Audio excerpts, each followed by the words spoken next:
हम सभी को आशीर्वाद देने आए हैं। मैं आप सभी का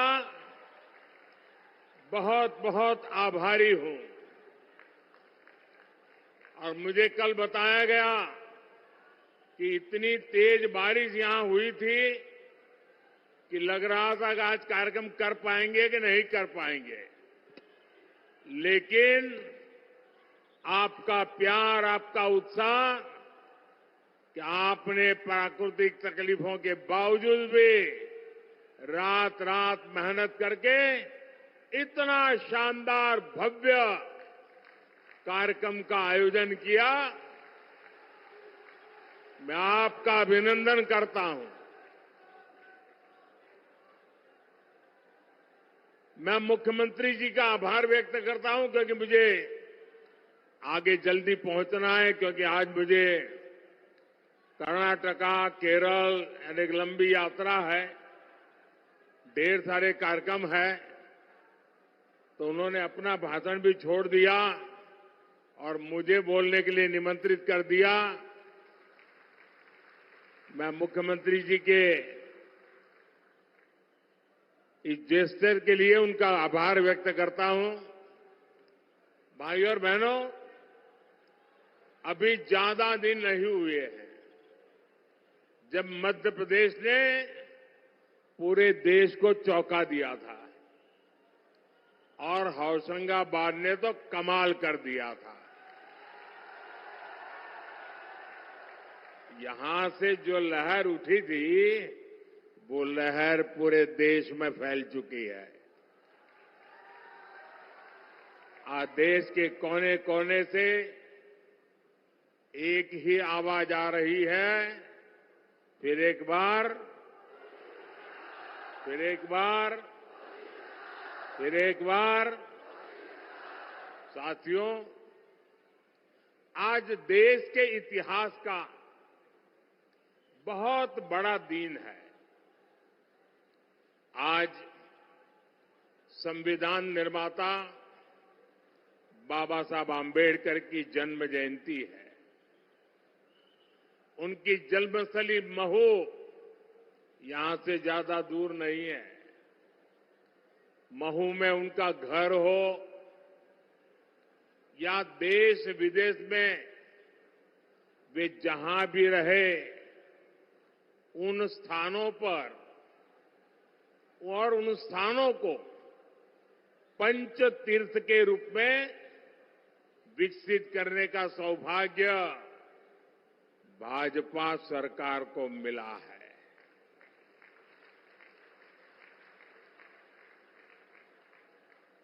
जो सम्मान कांग्रेस पार्टी ने उनको कभी नहीं दिया, वो सम्मान करने का सौभाग्य हमें मिला है। और कांग्रेस जैसी पार्टियों ने हमेशा बाबा साहब को अपमानित करने का ही काम किया है। बाबा साहब ने जो संविधान बनाया है, उसके कारण ही आज गरीब मां का ये बेटा मोदी आपसे तीसरी बार सेवा का आशीर्वाद मांग रहा है।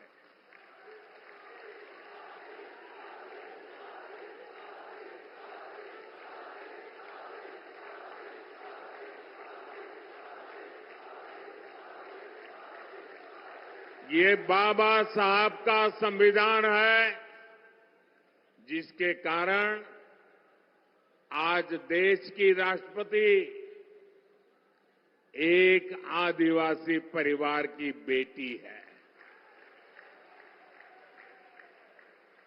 जिस समाज को सबसे अंत में पूछा गया, जिसको वंचित रखा गया, उस समाज की बेटी आज देश की राष्ट्रपति के रूप में पहली नागरिक है।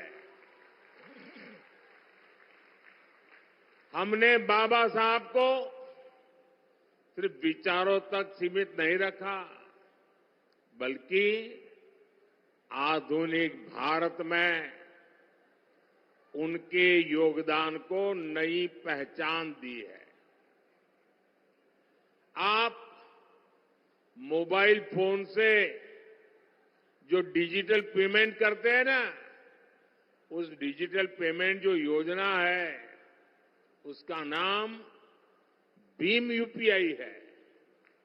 ये भीम यूपीआई बाबा साहब के नाम पर हमने रखा है। भाइयों और बहनों, देश की आजादी में और राष्ट्र निर्माण में आदिवासी समाज का बहुत समृद्ध योगदान रहा है। इस मिट्टी ने तो गौंड वंश के राजा विभूति सिंह के रूप में एक महान स्वतंत्रता सेनानी देश को दिया है। यहां मेरी साथियों से प्रार्थना है कि अब मैदान में जगह नहीं है, कृपा करके आप थोड़ा संयम बरतिए। आप आगे नहीं आ पाएंगे। मुझे क्षमा कीजिए, आप में से बहुत लोग हैं जो मुझे देख नहीं पा रहे हैं। मैं इसके लिए आपकी क्षमा मांगता हूं, लेकिन मैं आपसे प्रार्थना करता हूं, मेरी आवाज आप तक पहुंच रही है। कृपया आप आगे आने की कोशिश मत कीजिए, जगह नहीं है और ज्यादा भीड़ होगी, किसी को चोट लग जाएगी भैया, और आपको चोट लगना मतलब मुझे चोट लगना होता है।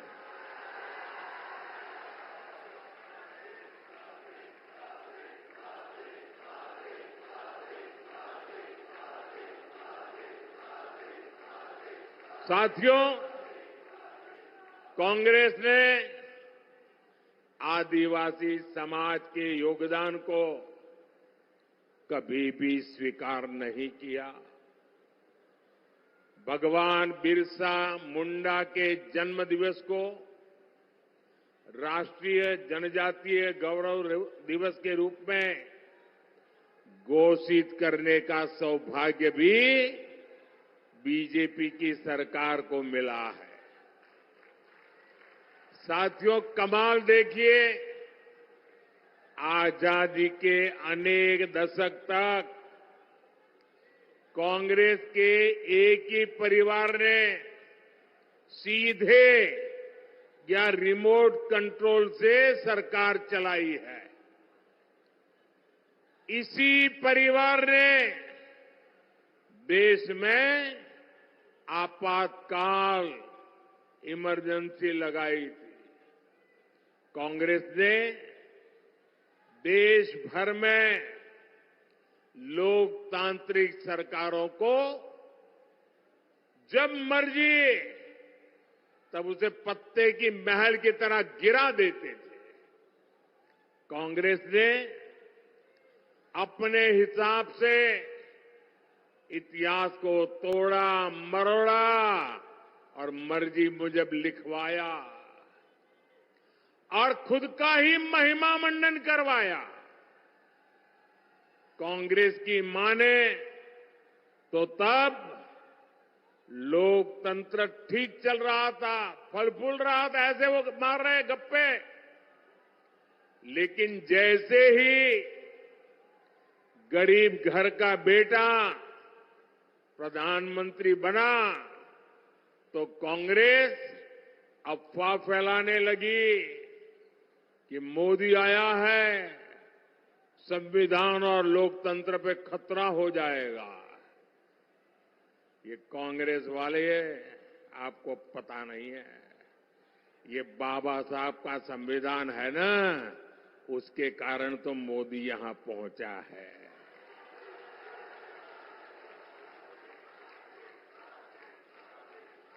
अब तो कांग्रेस का शाही परिवार धमकी दे रहा है, मोदी तीसरी बार प्रधानमंत्री बना तो देश में आग लग जाएगी।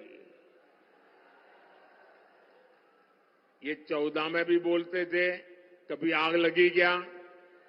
ये 19 में भी बोलते थे, कभी आग लगी क्या? ये राम मंदिर के लिए भी बोलते थे, कभी आग लगी क्या? ये 370 के लिए भी बोलते थे, आग लगी क्या? बस देश को डराओ, घबराओ, भ्रम फैलाओ। भाइयों और बहनों, आग देश में नहीं लगी, आग जलन उनके दिलों में लगी है। ये जलन उनके दिल और दिमाग में ऐसे भरी पड़ी है कि वो उनको अंदर से जलाती जा रही है।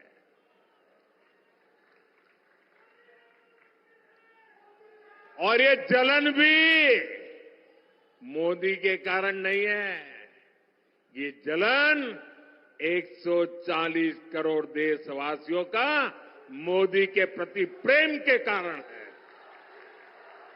ट्रक, टैक्सी ड्राइवर हैं, ऐसे साथियों को ई श्रम पोर्टल पर रजिस्टर किया जाएगा। मकसद यही है कि उनको भी बीमा और दूसरी कल्याणकारी योजनाओं का लाभ मिले। साथियों, 2025 में भगवान बिरसा मुंडा की 150वीं जन्म जयंती है। बीजेपी ने संकल्प लिया है कि 2025 वर्ष को जनजातीय गौरव वर्ष के रूप में मनाया जाएगा। आदिवासी कला संस्कृति से जुड़ी विरासत को समृद्ध करने के लिए फंड बढ़ाया जाएगा। एससी, एसटी, ओबीसी के कल्याण से जुड़ी योजनाएं हम सभी को आशीर्वाद देने आए हैं।